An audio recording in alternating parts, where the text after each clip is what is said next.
BJP Telugu Desam మధ్య పేచి వచ్చింది పార్లమెంట్ స్థానాల్లో రెండిటి విషయంలో. నరసాపురము, అనకాపల్లి. ఈ రెండు స్థానాల్ని తీసుకోమని చంద్రబాబు చెప్తున్నారు. ఈ రెండు వద్దు, వేరే కావాలని బీజేపీ అంటోంది. ఎందుకంటే అనకాపల్లిలో సీఎం రమేష్ కోసం తీసుకోమని చెప్తున్నారు, నరసాపురం రఘురామకృష్ణరాజు కోసం తీసుకోమని చెప్తున్నారు. ఈ రెండిట్లలో పార్టీకి బలం లేదు.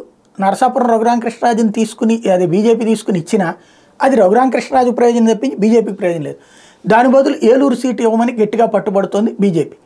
అక్కడి నుంచి సుజనా చౌదరిని పోటీ చేయించడం లేదా తపనా చౌదరిని పోటీ చేయించడానికి రెడీ అవుతోంది. ఇది ఒక ఆస్పెక్ట్. రెండో పక్కన వచ్చేటప్పటికి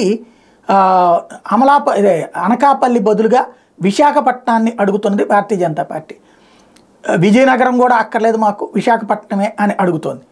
అయితే చంద్రబాబు మాత్రం మీరు ఓడే వాటితో గెలిచే వాటితో పాటుగా ఓడే సీట్లు కూడా తీసుకోవాలి, అక్కడ మీరే గెలిచేస్తారని నమ్మబలుకుతున్నారు. బీజేపీ అధిష్టానానికి ఏం జరుగుతుందో చూడాలి.